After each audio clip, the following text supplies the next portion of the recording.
All right. Good evening, everyone, and welcome to today's webinar. My name is Ellen Koekoeks, and I serve as the Global Advisor for FAST, the Foundation for Angelman Syndrome Therapeutics. And to start, I would like to sincerely thank Ionis and Ultragenyx for being here with us today and for their willingness to inform the European Angelman community about their clinical trials, because I know it means a lot to our families to have direct access to this information. So we really appreciate it. I also want to say how wonderful it is that today it's the very first official collaboration between FAST and the Angelman Syndrome Alliance, and hopefully it will be the first of many. And with that, I would like to take a moment to quickly introduce FAST and share a bit about who we are and what we do. So I don't know if we can pull the slides up.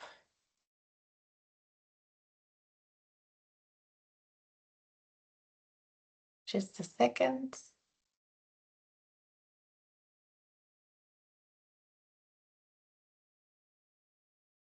So yes, here we are. So if you move to the next slides. So yes, here we are. So FAST is the leading patient advocacy organization working to cure Angelman syndrome. We have only one mission, that is to cure Angelman syndrome. And by cure, we mean bringing transformative treatments that can bring significant improvements to the lives of our loved ones living with Angelman syndrome.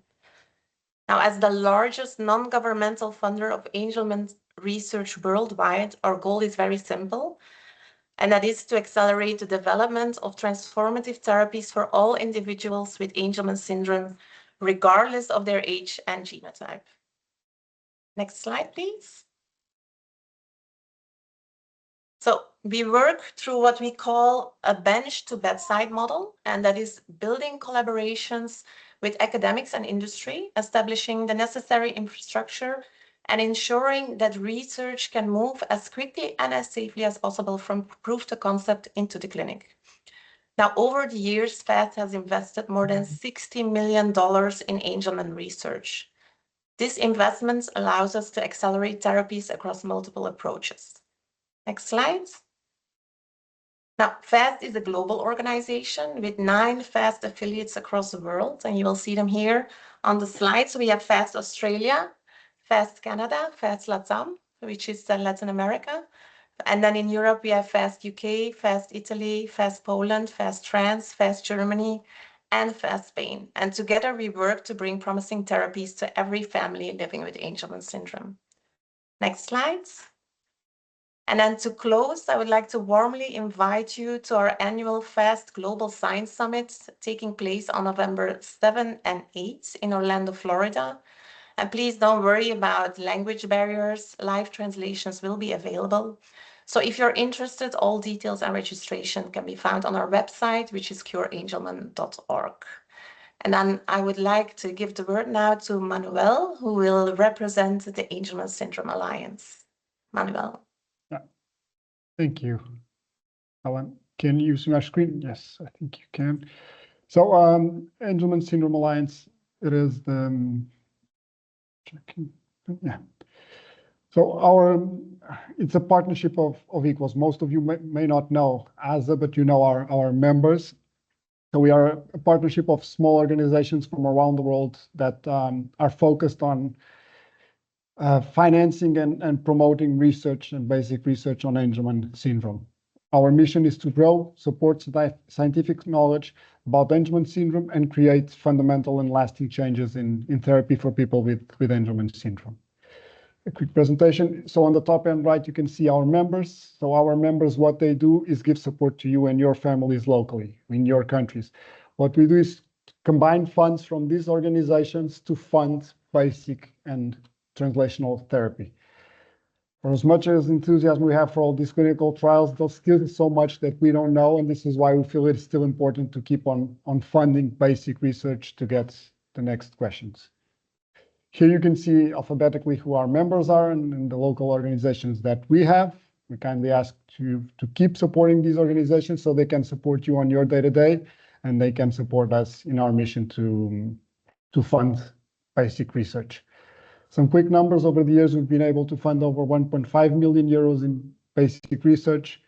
We fund 12 research projects. We've put together 8 scientific conferences. We have an ongoing call until the end of October for new grants for 2026, and we have our scientific conference being held in Kyoto next year. Anything else you can find on our website, and we are very glad to have you all here today. So I'll just stop sharing. I don't know if I can. Yeah.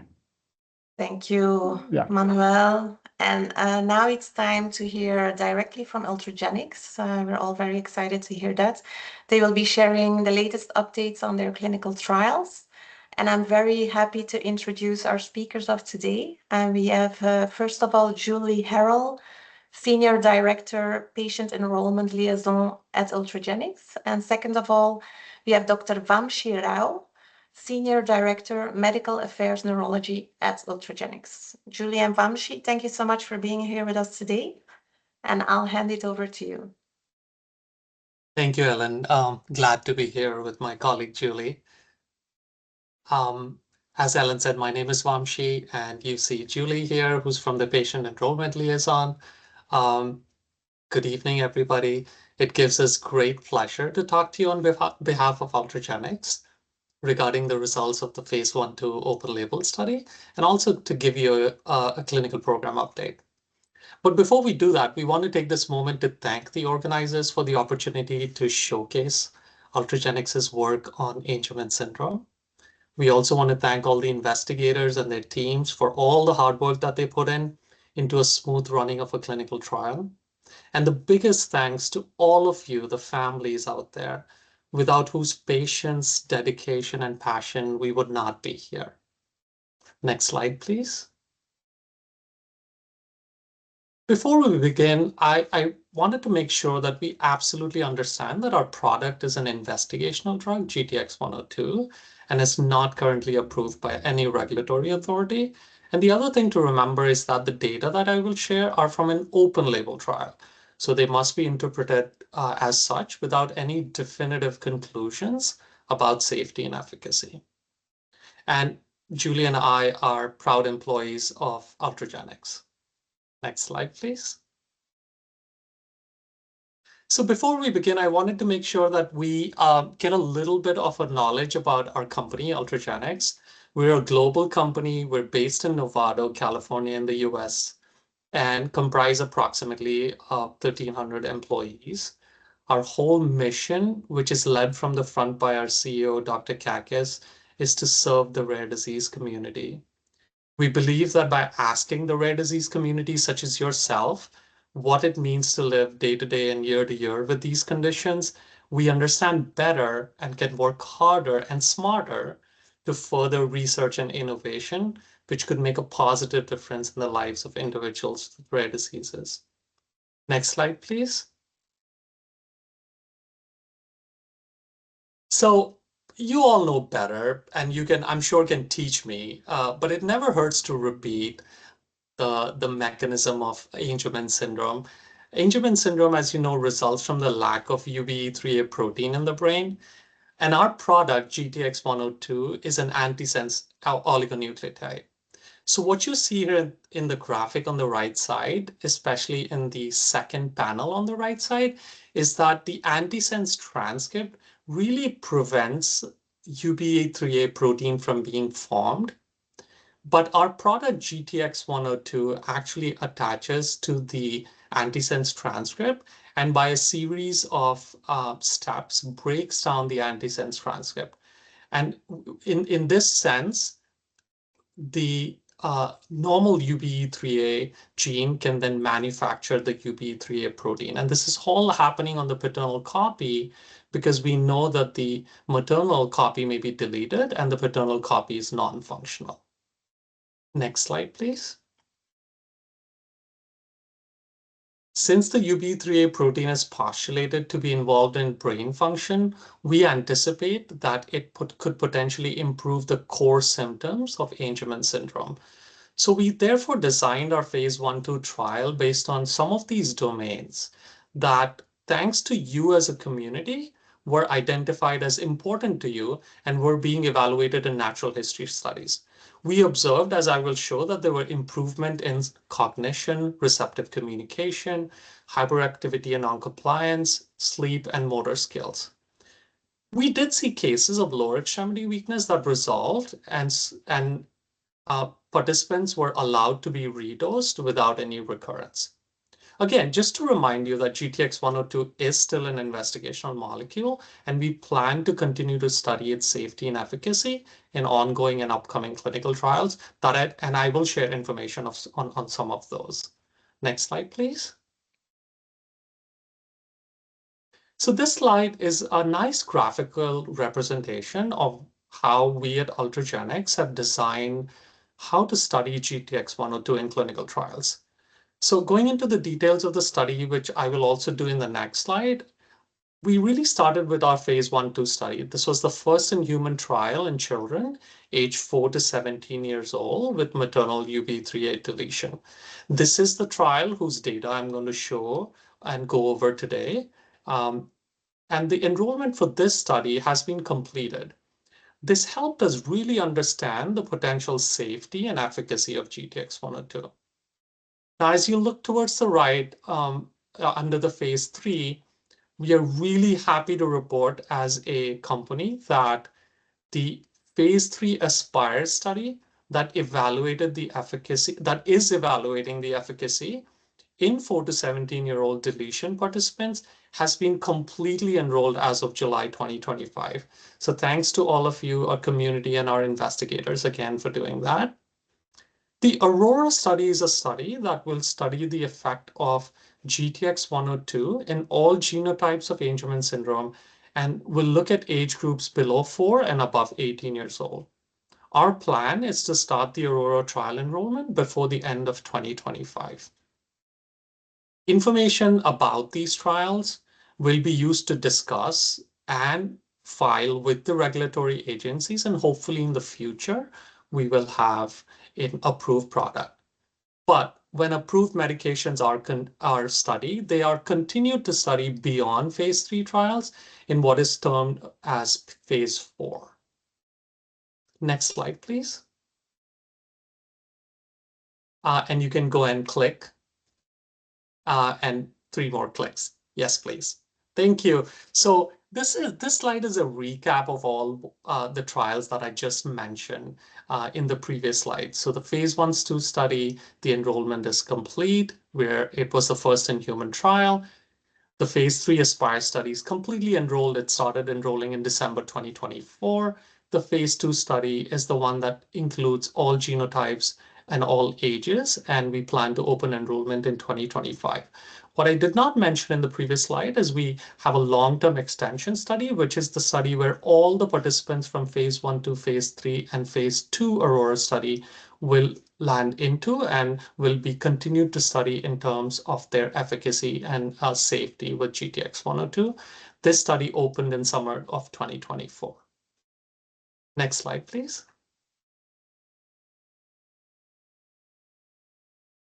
All right, so with all that background, let's jump into the phase 1/2 trial data from our last analysis, which was September 2024, which as our data cut. Next slide. Before we start looking at numbers and graphs, I just wanted to go over what this is based on. The phase 1/2 trial data is from our cohorts 4 to 7 and A and B, which were the dose escalation and dose expansion cohorts that received planned loading and maintenance doses. These are also the groups that were closely matched and had the most long-term data amongst them. And we looked at domains that you told us were important in this trial, which was cognition, communication, sleep, behavior, and motor function, in addition to informing safety. Next slide, please. So not to go into every detail on this slide, but when we look at a table such as this, what we're really trying to look at is whether the two groups, the 4 to 7 and A to B that we are studying, are really comparable in terms of their baseline characteristic. And as you can see, most of the baseline characteristic in terms of the domains are really, really comparable. Next slide, please. So another place that I will express my gratitude to all of you is this slide, which is the natural history study.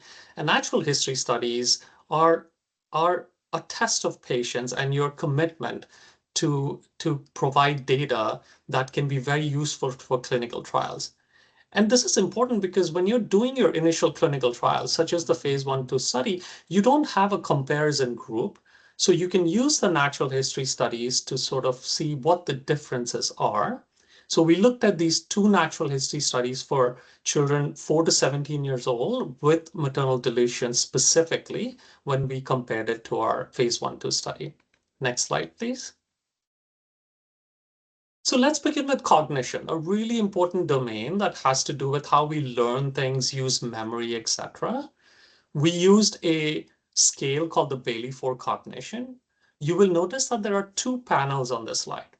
The GSV, or the growth scale value on the left side, is a way to mathematically transform raw data, which you see on the right side, so that it can be more linear and it's easier to interpret and compare across the studies and population.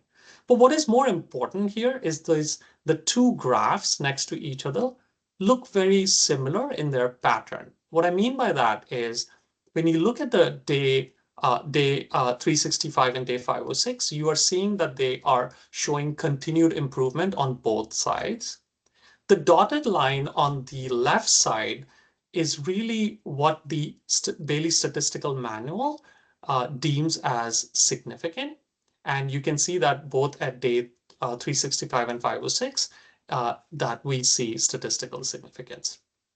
This gave us enough evidence that we could use this as one of the domains to see what our phase 3 changes look like in our ASPIRE study, which we are continuing to do. Next slide, please. We know since Angelman affects multiple aspects of an individual life, and not every individual is the same, we need to look at other domains. And one of those domains is receptive communication. On this slide, you can see that the GTX-102 treated participants showed continued improvement over time above the threshold of 6 that is considered statistically significant. And when you compare that to the natural history group on the right side, you'll notice that the scale does not increase much beyond the 2 number around the 1-year mark. We heard from some families that this really means that the children can potentially be able to understand better and they could be engaging in tasks and participate in things like therapy sessions and play. Next slide, please. Sleep is another important domain for both the individual and caregiver, and we know that often disrupted sleep for the individual can also mean disrupted sleep for the family. So we looked at a sleep scale using a sleep scale called the ASA, and we noticed that the treated individual showed reduction in sleep severity, which on the left-hand side, arrow down or going down really means improvement, overall improvement. This scale utilizes answers to sleep-related questions that you see displayed on the right side graph, which is labeled the CGIC. These are questions which are based on a 7-point scale, where 1 being not at all impaired and 7 being most severe. So families tell us that could potentially mean a better sleep for the whole family. Next slide, please. Similarly, we looked at the gross motor component of the ASA scale, and you can see again that there is overall improvement that you can see on the left side. And it is very similarly based on the questions that you use on the CGIC scale on the right side. And a better gross motor, an improvement in gross motor could mean better balance. It could mean that families are not worried about children falling and hurting themselves potentially. Next slide, please. Behavior, a very, very important domain because behavior can be very disruptive and maladaptive. So we looked at a scale called the ABCC, and you will notice that the treated individuals on the left side show improvements that are sustained at 1 year of age, and it surpasses that threshold line that you see, meaning that it is not just by random chance, and it is statistically significant. When you compare that to the natural history on the right side, you don't see much improvement over time. Next slide, please. All right, let's look at all of this together, because we know that Angelman syndrome affects everybody differently, and the changes due to treatment can also be very different at the individual level. So what we have here is what we call the multi-domain responder index, or the MDRI. So let me walk you through what you're seeing on the right side. What you're seeing in rows there is each individual participant, and what you're seeing in the columns is the different domains, such as cognition, motor, sleep, behavior. And the colors denote, the green color denotes improvement, white is no change, and pink is worsening. The way we score this is by putting what we call a minimally important difference, which is a threshold for each of the domain. When they're above the threshold, we call it an improvement. So all the green that you see there is improvement.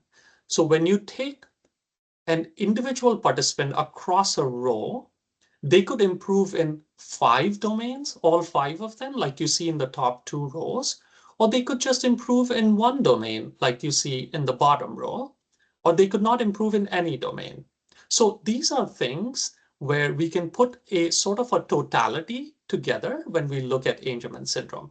So when we look at all of our participants here, we see that 79% of our participants in the cohort A and B had clinically impactful improvement in at least 1 domain. Next slide, please. So you could ask what this means. What does this mean in a day-to-day, in your day-to-day life? Well, it means that there could be acquisition of some new skills or specific skills. And this is something we presented previously. So if you look at the color coding and what it means on the left side, you can see that this could mean that there are improvements in terms of somebody following more direction, they're able to communicate a little bit more, they were more alert, or they had less frequent awakenings or reduced falls. Next slide, please. Obviously, in any clinical trial, especially with phase 1-2, you always want to monitor safety and continue to monitor safety. So therefore, we looked at all the events related to safety. And here we list in the top bullet the most frequent that happened during the study. Safety evaluation also looks at whether these events are related to Angelman syndrome itself due to the treatment or the procedure, such as a lumbar puncture that is used to deliver the drug. We did find lower extremity weakness that was mostly seen in the initial 5 participants when we had the earlier cohorts who had a much higher dose. But since then, we have put considerable thought into the amount of dose, and we've also initiated what we call mitigation or preventative measures. And since then, we've had less incidence of lower extremity weakness. Whatever we had, everyone has recovered, and there have been no long-term sequelae, and the participants have been redosed without any recurrence. The 2 subjects in the dose expansion cohort and 1 in cohort 7 that had lower extremity weakness are also doing well without any sequelae or recurrence. And we also want to emphasize that there have been no new cases of lower extremity weakness. So overall, this slide really shows that the GTX-102 demonstrates an acceptable profile and is well tolerated. Next slide, please. All right, so to summarize, our phase 1-2 showed that we see consistent and sustained improvements, in some cases approximately up to 3 years where the data is available. There have been no additional cases of lower extremity weakness, and the safety profile remains consistent. The phase 3 ASPIRE study that opened enrollment in December of 2024 has completed enrollment by July 2025. And I'm going to talk a little bit more about that. Next slide, please. This is our slide about ASPIRE. But what I just wanted to mention here are, just to remind everybody, Aspire is our study that is ongoing. It is for 4 to 17-year-old with deletion. It is completely enrolled. This is a study that involved a sham control study design where people who were in the control arm would move into the treatment arm after 1 year. The study is ongoing, and we are going to release more and more data and updates in the upcoming future. Now, more information about who the sites were in our phase 3 Aspire study can be found on clinicaltrial.gov page. Next slide, please. So Aurora, a different view of our slide, another pretty slide, is the study that will look at all genotypes and ages, and is planned to start before the end of 2025. Now, any information about Aurora and updates on those information can also be found on clinicaltrials.gov. Next slide, please. With that, I'm going to invite Julie to go over this slide. Hi. Yes, so the question would be, how can you get more information about participating in Aurora? First, consult with your medical team. You may want to talk with your child's doctor and your family and decide if this study or trial is right for you. And then you can direct questions directly to your clinical trial sites when they're activated. In addition, Ultragenyx has a team to help understand the Aurora trial. And our team, together with our clinical trial operations team, can help find a trial site which is accepting referrals or patients that's within a convenient geographical region for both you and your family. And once that site is identified, our team will help establish a connection. You can contact our team with the information below you see on your slide. Primarily, we have an email address, and it's trialrecruitment@ultragenyx.com. Thanks. And you can click through. Thank you. So previous slide, please. I just wanted to go over the summary slide quickly. Thank you. So in summary, the phase 1/2 results show a promising benefit risk profile. The global phase 3 Aspire study is fully enrolled as of July 2025. All the GTX-102 clinical trial participants will continue to receive GTX-102 through the long-term extension study. Aurora is going to be our global study planned for enrollment before the end of 2025. And for any further updates that you need, please visit clinicaltrials.gov for the latest information, including the information about Aurora. Thank you so much for your attention, and best wishes.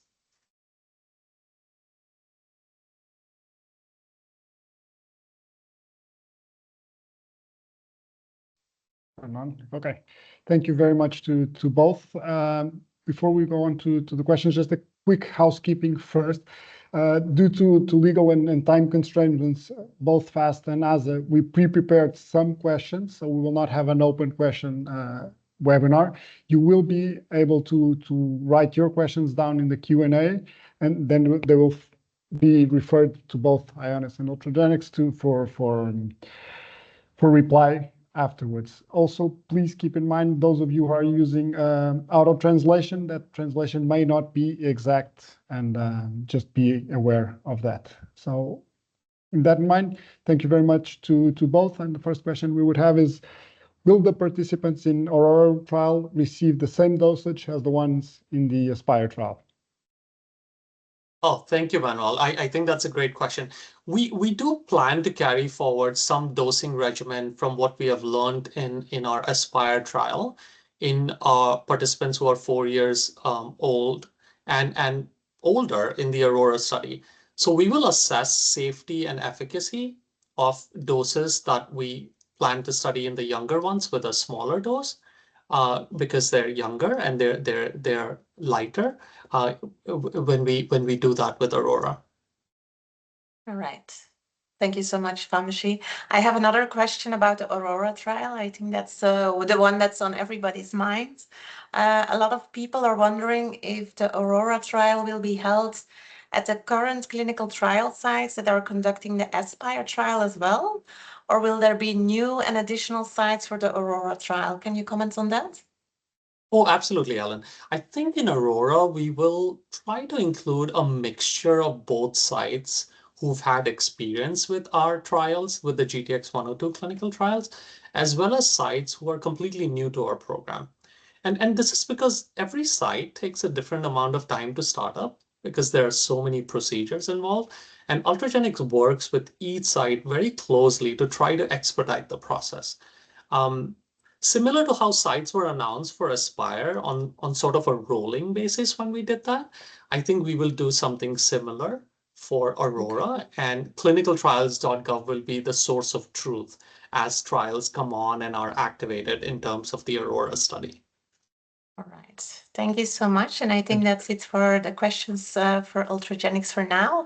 And then we'll move to our next session with Ionis, who will be presenting on their clinical trial. And now I'm delighted to introduce our speakers. First of all, we have Rob Komorowski, Director of Clinical Developments at Ionis. Hi, Rob. Then we have Valerie Coletta, also Director, Clinical Project Lead at Ionis.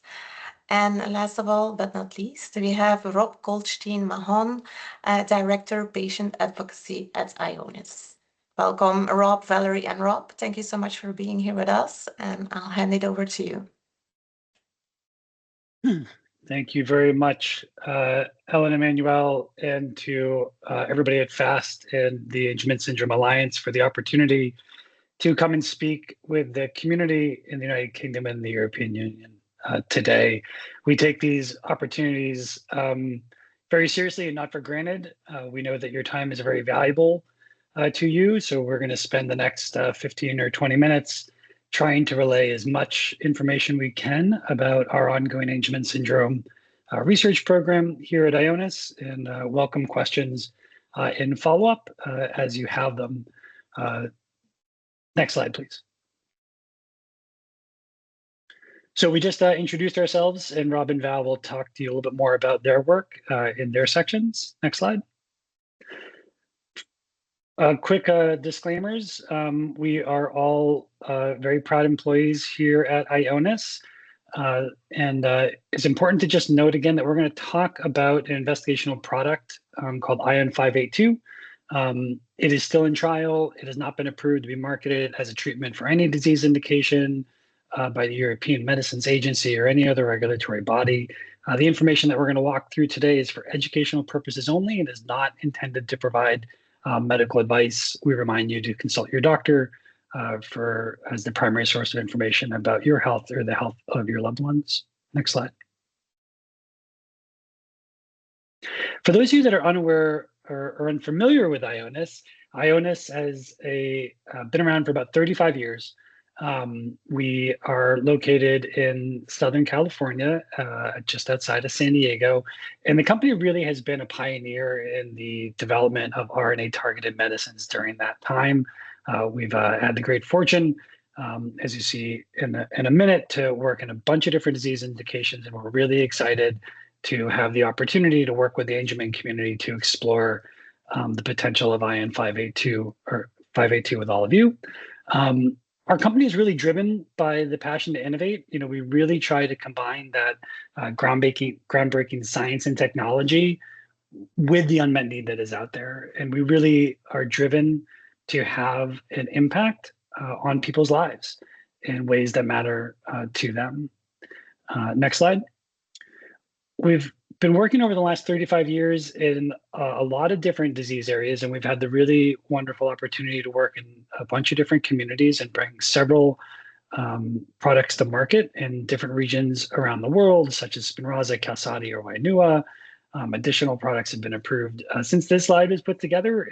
But as you can see, you know, the portfolio in the neurology space in particular that Ionis is focused on is pretty diverse.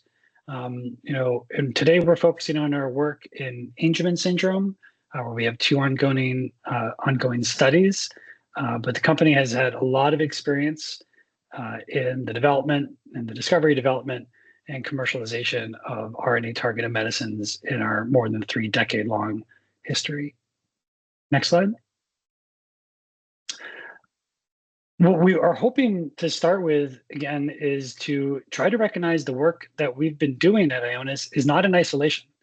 Every movement forward in Angelman syndrome that we've been able to take that step has been taken hand in hand with the Angelman syndrome community. And that started all the way back in the preclinical setting to really try to understand this disease and the biology of it. And we entered into some really fortunate research collaborations that contributed to the understanding of Angelman syndrome in important ways. And Rob will tell you more about them in a couple of minutes. We've been involved in collecting natural history data with the Angelman syndrome community. Many of you on the phone have probably contributed data through various natural history studies over the years. And we've been working very closely with ASA, ORSA, FAST, ASF, and many other organizations during this time, not just attending their conferences, but seeking out their advice and support each and every way. Whenever we have a question about this disease, we start by understanding that we need to listen. And we need to learn from people that are experts in Angelman syndrome, and those are the families, all of you on the phone here today. And we bring that information forward in each part of the drug development pipeline. So again, when we advanced out of the preclinical setting and got into those earlier stages of clinical development, we went back and we tried to learn more about what mattered to people so that we were measuring what was important in our clinical trials, and we were setting ourselves up to potentially discover and develop medicines that would actually address the needs of people living with this disease. So we got deeply involved during that period in various consortia, such as ABOM and Ladder and others along the way. And I'm going to spend a minute on this last I'm going to spend another minute in this last section on late-stage clinical development, because this is really important that we wanted to try to provide education to all of you about. That when we get ready to put investigational medicine into clinical trial, that's a pretty heavy thing to do. And it's a really bit of bravery that every single person takes when they enroll in a clinical trial. So we try to start again when we're putting our clinical trials together by listening and trying to understand what we can do in the company to understand ways to reduce the burden of participation that people may have in clinical trials, and to make sure again that we've set ourselves up to measure things that matter to people. And I want to just spend a minute on the next slide telling you a little bit about that work. In the last, if you go to the next slide, yep. In the last few years, nope, you had it. There you go. Thank you. In the last few years, as we prepared to get ION 582 into clinical trial, we spent a lot of time again with the community. So the trials have been developed by learning from people living with this disease and their caregivers through various advisory meetings. We've held several of them over the last few years with a couple of dozen different people in multiple different regions around the world. We are very grateful to have been able to work with ASA to bring together a community advisory board with 9 caregivers in many different regions around the world to help inform our research program. And of course, scientists and doctors and physicians and others have been very much part of this process along the way. But everything we do in the clinical development aspect of 582 is based on what we hear from the community. So just a couple of things that we've heard along the way that we've tried to think about building in going forward. One, we understand that travel can be challenging. Angelman syndrome presents a lot of different challenges, both to the person diagnosed, their families, and their caregivers. So understanding travel in particular to sites, what that looks like, the challenges that they may face along the way, and how we can consider that as we put together our trials to make sure we're optimizing the time that people spend away from home and in the clinic to help us understand what's going on with as few visits as possible, for example. We also understand that being at a clinical trial site for an extended period of time is also challenging.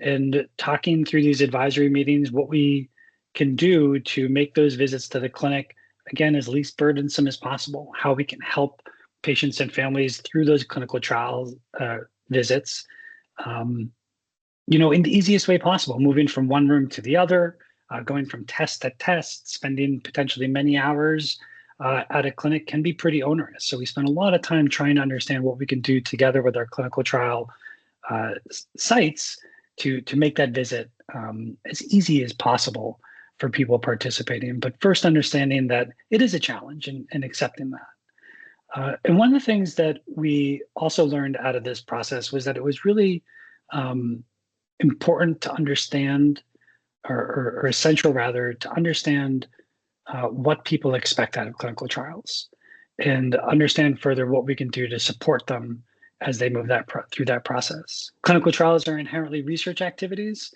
and every single person that chooses to be part of them is making a choice to contribute in massive ways to the rest of the community.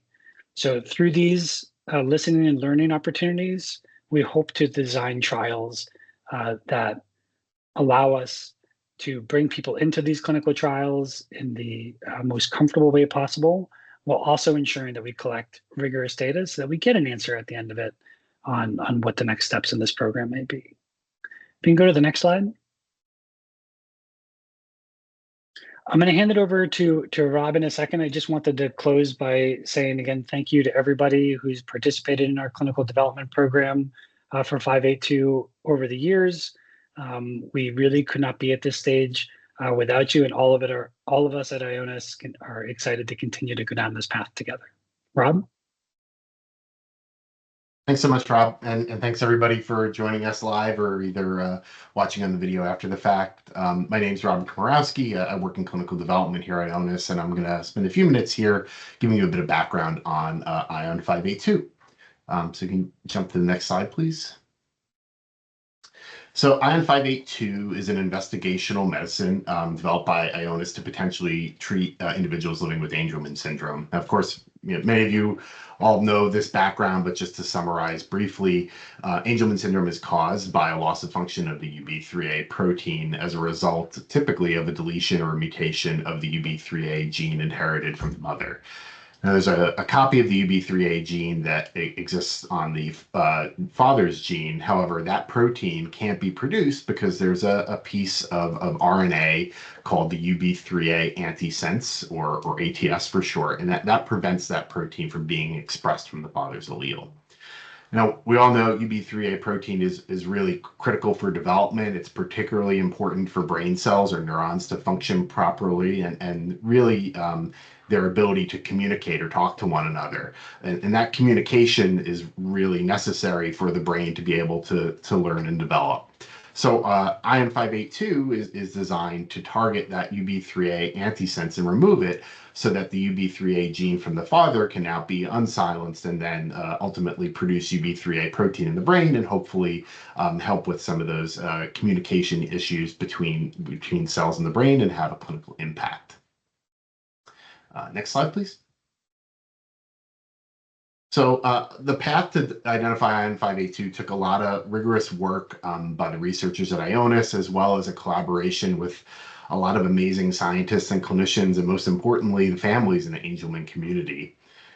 So I'll take you a little bit through that journey here. Started off, as these things often do, with an idea first proposed by Dr. Baudet that the UB3A gene on the father's allele could be unsilenced by eliminating the ATS.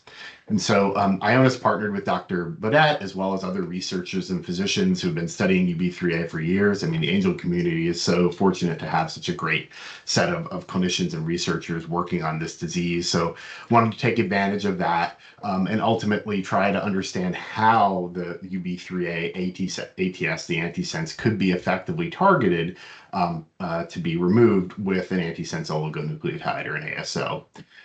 So that led to a publication, if you just jump to kind of the next pop-up, in collaboration with Dr. Baudet, that showed that UB3A could be actually unsilenced from the paternal allele as a result of being targeted with an ASO. So that gave us that as we call it, proof of concept in an animal model. This was in an Angelman mouse model, that an ASO could indeed impact the levels of UB3A protein in the brain in those mice. So that's when our team at Ionis got to work with their 30+ years of experience making ASOs, really working with some of the best chemists and drug developers to identify an ASO that they felt would be both potent and selective, but also prioritizing the safety profile of that drug. In parallel, you can just jump back a slide, that's okay. There, thank you. So in parallel, we on the clinical team have been working with the Angelman community, attending many of your conferences and meetings across the globe to really understand what those of you, the families and clinicians, are dealing with Angelman in terms of the symptoms and most importantly, how the families and the people living with Angelman syndrome are impacted by those symptoms. And the goal was, so when we got to the point of getting the drug to the clinic, that we'd have the best tools available to be able to measure those symptoms and ensure that the symptoms we're measuring are ones that matter to the patients and ultimately the families as well. So this has been a long journey with ups and downs, but persevered through it, and ultimately we've identified ION582, which we're testing in the clinic to determine whether it's a potentially safe and effective treatment for Angelman syndrome. So you can jump to the next slide. One more. Oh, maybe one more. There we go. So this takes you through, oh, sorry, go back one. There we go. So this takes you through our overall development program, and really our overall goal here is to run an efficient and rigorous scientific evaluation of the safety and efficacy of ION582. And the goal is at the end of this is to generate data that, if it supports it, having a clear path to approval and ultimately access of ION582 as quickly as possible. So, as some of you may be aware, the drug development process can be a long one. There's high bars set by both the sponsors, the drug developers, as well as the regulators, to ensure that the medicines that are approved really meet that high criteria of being both safe and effective. So typically this process involves 3 different phases of development. It can include 3 or more separate clinical trials. But in rare disease, sometimes we have the opportunity to shorten that into two separate clinical trials. And that's kind of the approach we've taken here with Angelman, where the first trial, phase 1/2, is done testing the drug directly in individuals with the disease instead of the process where typically the drug would be tested in healthy individuals first. And the primary goal of that first study is to evaluate the safety of the drug and look at different doses of that drug and how it behaves in the body. But we also try to look to see if there's any preliminary evidence that there's a clinical benefit of that treatment. So these studies typically last a couple months to years, and they tend to be relatively small in rare diseases, under 100 participants. And then based upon that data, if the data look good and it supports the safety profile, we're able to identify doses that we think can also be potentially clinically beneficial, then you can jump right to a phase 3 study. And that's the study that really focuses on getting that information needed for regulatory agencies to approve the medicine. And what is that? Well, primarily that's demonstrating that the drug provides clinical benefit, but also still keeping safety in mind as well. So these are longer studies. They tend to involve more participants, in this example, more than 100. So if you jump to the next slide, you can see kind of how this translates to our HALO study, which is an ongoing phase 1/2 study. This was the first in human study of ION582. That study continues today, and I want to take the opportunity really to thank all the individuals, their families, as well as the clinicians, the staff that participate in this study. These studies are not possible without people taking out time and effort to be able to participate and contribute to the research process. And so we're so grateful for all of your time and effort for that. And so we've continued to collect data from that here, and those results we feel have been encouraging, really support the advancement of ION582 to a phase 3 clinical trial and reveal. So this study will continue going. HALOS is super important. We want to get long-term safety data as well as continue to look at the efficacy data, but we feel like we have enough data for our phase 3 evaluation. And next slide can tell you a little bit more about the 2 studies. And you can click through here. So HALOS, that phase 1/2 study, that's enrolled about 50 individuals ranging from 2 to 50 years old, individuals with either deletion or mutation of UB3A, and they've all received ION582 across a number of different doses, who are now all in a long-term extension. They were all receiving active drug here, continuing to receive that for an additional 3 years. We also wanted to report that we're planning to open enrollment in HALOS for individuals under 2 years old later this year. And the goal here really is to understand the safety profile as well as exploratory efficacy of ION 582 in that younger population that we haven't yet studied. Really excited for that possibility to see how ION 582 can perform with early intervention. So REVEAL, which Valerie's going to take you through in more detail in a second, but this study started recently. It's designed here to really focus on the efficacy as well as the safety of ION 582 in both children and adults with Angelman syndrome. Study's going to enroll approximately 200 participants from 2 to 50 years old. Again, deletion and mutation genotypes. The same process is going to be a different group of patients, but the same sort of process of delivering ION 582 into the CSF with an intrathecal injection, which Valerie will go into in a second. And the primary objective of that study will be looking at the impact of ION 582 on expressive communication. So that's the ability to use sounds, gestures, words to communicate using the Bailey-4, which Valerie will also go into a little bit.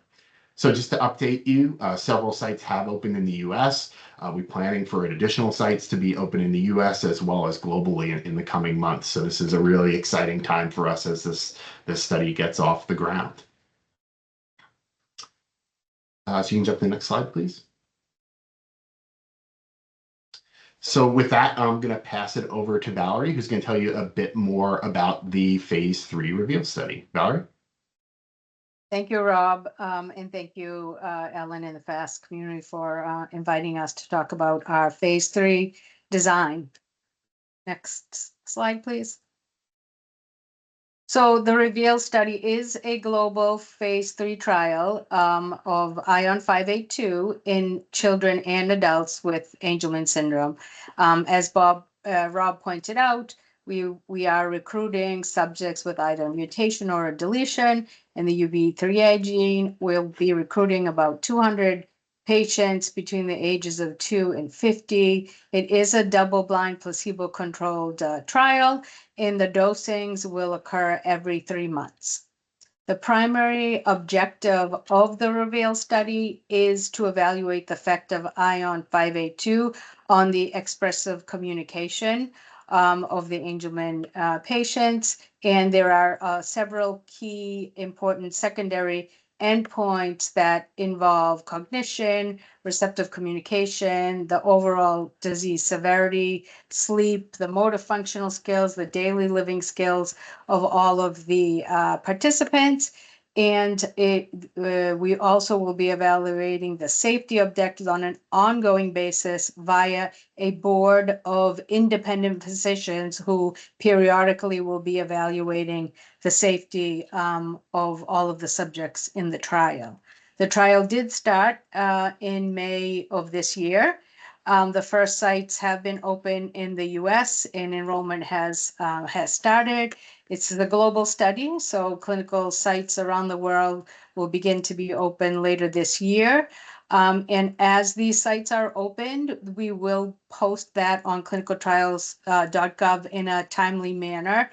And everyone, you can see that on the website there. The trial lasts about 3.5 years for each individual.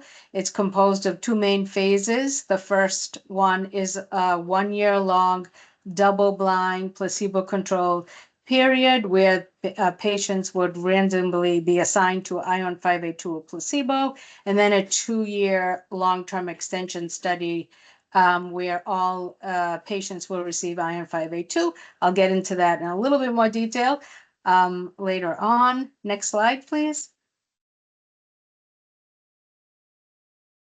One more click, I think, Ellen or Megan. Thank you. So this is just a slide really quickly to show the Bailey scale is the main assessment that is used for the primary endpoint and some of the key secondary. It's a holistic evaluation of the Angelman syndrome patients. It will cover all types of communication, cognition, fine motor and gross motor skills of all of the patients over time throughout the study. Although this scale was not invented for Angelman syndrome, it is suitable for the evaluation of possible treatments in the Angelman syndrome subjects, and has been used in natural history studies and a lot of other clinical trials with other potential treatments for Angelman syndrome disease. Next slide, please. So the Ionis's antisense oligonucleotides that do have potential effect on disorders that are in the central nervous system are administered via lumbar punctures, as other ASOs are. So these pictures will show the procedure, how it's done. So you'll see right on the left, the first picture, the participants who will receive the ASO do undergo sedation before the procedure starts. Then there is a lumbar puncture that happens between L3 and L4 in the spinal cord. And after the puncture happens and CSF is collected, the study medication is then injected through the same part, and where it can then travel up to the central nervous system and take effect. Next slide, please. I think maybe one more click.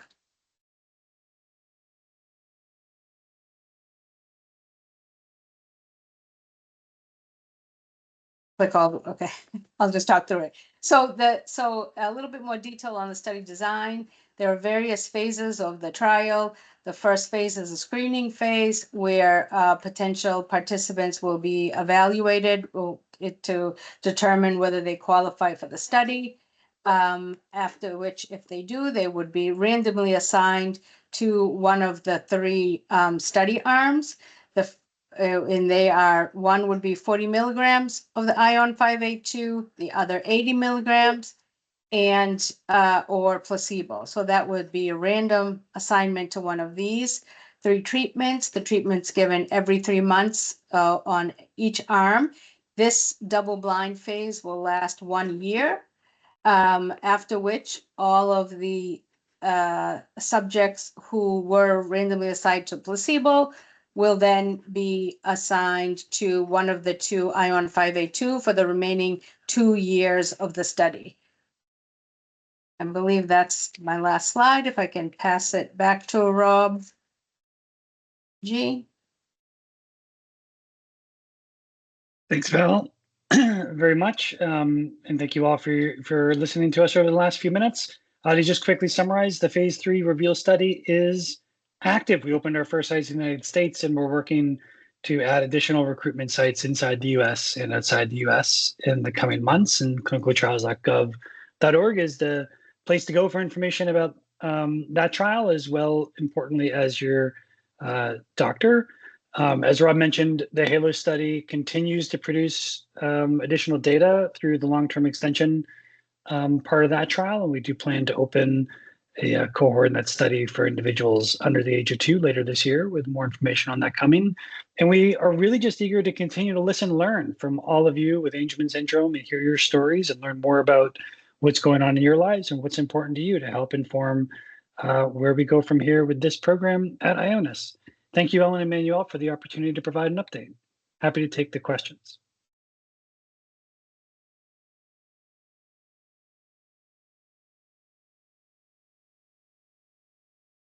Thank you, Rob and Valerie, and Rob again. You already addressed this a little bit, but we will have to try and push you a little bit more. When can we expect some official announcement about trials in Europe specifically? Yeah, thank you, Manuel. And we are happy to try to address it as directly as we can. You know, we cannot provide specific timing for when the first site will open in the European Union or the United Kingdom. However, we are working with those sites in different countries to open them as quickly as possible.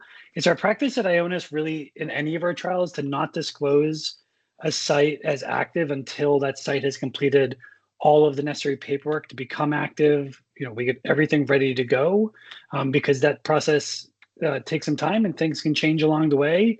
So we don't want to, as we would say in the US, let our tips get ahead of our skis. But we do promise to keep FAST, ASA, and other organizations up to date as new sites come on board. And we'll work with you in the community to get that information out as rapidly as possible. Like Val said, we try to get it up on ct.gov in a timely manner, but we know that sometimes even that's out of our control, but we will be as transparent and quick with information when we have it. Yeah. All right. Thank you so much for clarifying, Rob. And building on that, and I know you also briefly touched upon that, I know families are also very interested in the plans for younger patients. And I saw that you mentioned that you're planning to include younger patients in the HALO study. So are there also plans to include younger patients in the HALO study in Europe? And if so, will this also involve the clinical trial centers that previously conducted the HALO study, or will new centers will be opened for younger patients? Yeah, and I can answer that, and always happy to talk about that part of the HALO study. We're really excited about being able to test ION 582 in that younger population, particularly because it's a developmental disease, right? And so theoretically, the early intervention should be, really important for transformative benefits. So, yeah, we're working on getting the study open for those patients this year. We're not planning to add new sites so it will be the existing HALO sites, which do include sites in the European Union. So more to follow there once those sites are active and ready to go. We're working with them, almost as we speak now. But yeah, that's an important part of the study, and so that's what we want everybody focus on phase 3, which with good reason, but there's still plenty to do in HALOS as well. So thanks for that question. Appreciate it. All right, Okay. thank you. We are closing in on time. We'll still have a couple of generic, more broad questions that we would like to ask you also. This is why we invite Ultragenyx team to come back. And thank you again for being here. So these are quick questions that we have. The first one would be, if someone is interested in participating in a clinical trial, what do they do to get enrolled? I would start with Ultragenyx, please. Julie, did you want to take Hi. that question? Yeah, go ahead. I had to find the mute button. Sorry, a little slow on that one. Yes, I mean, I think we addressed it a bit on that slide that you saw earlier. Of course, we always suggest that you speak with your physician first, your child's physician. The other part is we really want to stress that trial eligibility is determined by the doctor or the principal investigator at the trial site. Ultragenyx does not determine which patients are offered participation, nor do we maintain a wait list for any of our clinical trials. But we do have that dedicated team that we showed in the presentation that is dedicated to helping families find a clinical trial site near them. And we can help answer questions that you may have about participating in the trial as well. And that's at trialrecruitment@ultragenyx.com. And just as we've all said, clinicaltrials.gov is always your go-to, right, for additional information. Thank you. Thank you. Ionis is the same, or you have different procedures? No, I think Julie summarized it well. I would just remind your audience that your organizations, FAST and ASA, are really great resources as well to go to for information about how to have a conversation with your doctor about trials, what questions to ask, how to be an advocate, things to consider in that conversation. So I would just remind folks to consider you all as resources as well. Thank you. All right, thank you. And then we have another question, and I think that's specifically interesting for countries that currently don't have a clinical trial site in their country. And we are really curious to understand, like, what is the process of clinical trial sites? How are they being selected?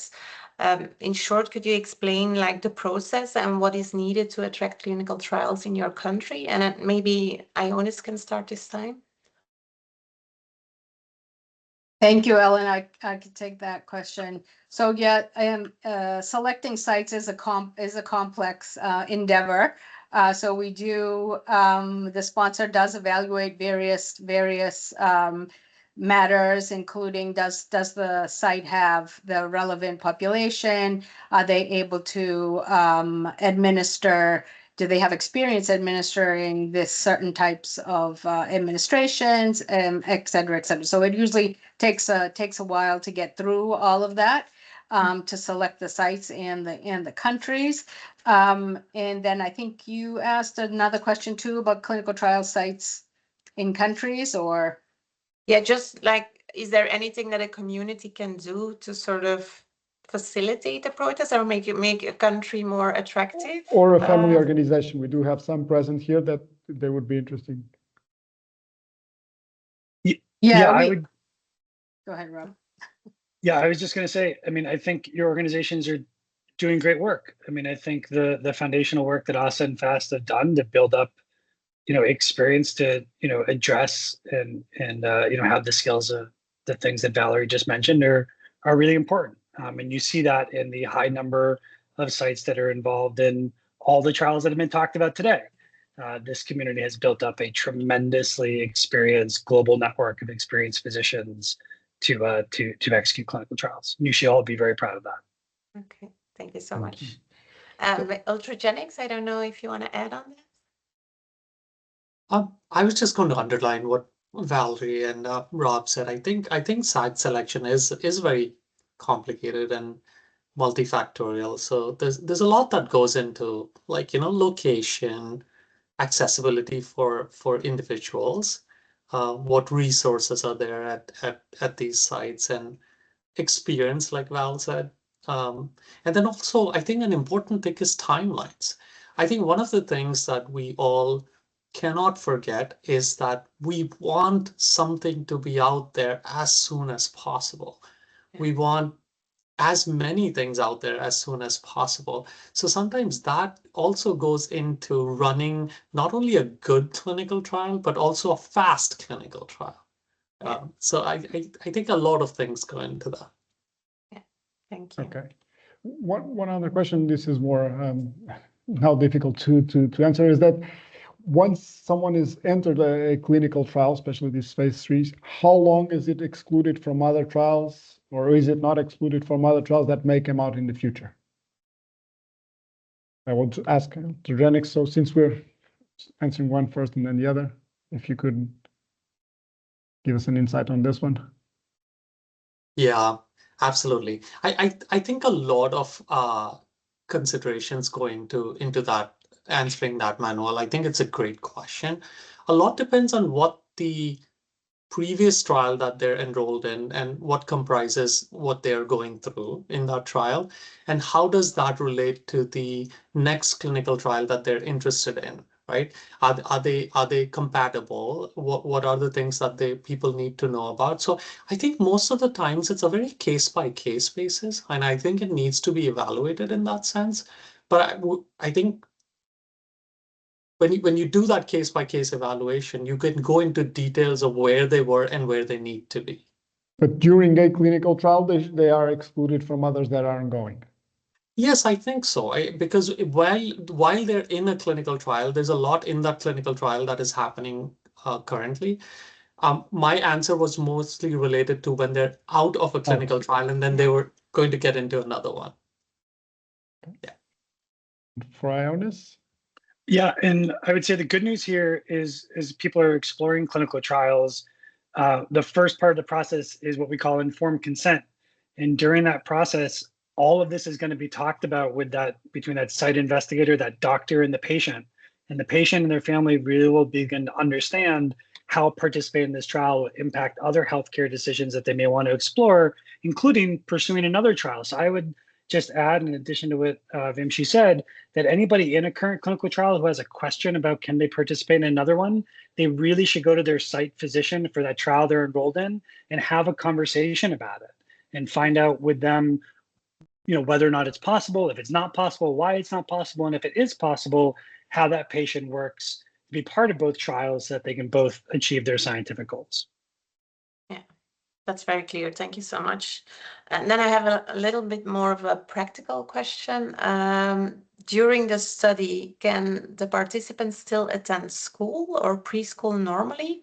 Or are there recommended observation periods after the administration of the therapy or the placebo? And yeah, maybe now Ionis can start. and then we go to Ultragenyx. Sure, I can answer that, Ellen. Yes, absolutely. As was done in the HALO study, we can also do that in the REVEAL, and the subjects and their families can continue and maintain the lifestyle and all the everything that the participants have been going to before the trial. They can do that. Yeah, they just have to make sure they get to their trial site at the days they're supposed to be there, but other than that, nothing else. Okay, perfect. And I don't know if it's the same for Ultragenyx. Yes, hi. It's pretty much the same. Yes, I mean we want your children and your families to continue your typical daily routines with school and whatever else you may be wanting to do. And as long as like what was just mentioned, as long as you attend your trial site visits, right?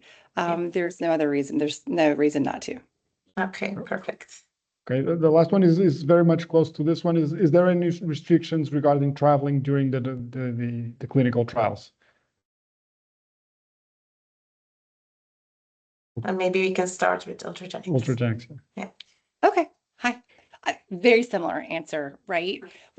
Our hope is that families can live your lives as normally as possible. But again, it's imperative to attend the study visits, right? Otherwise, you're free to travel and go on vacations and do as you wish.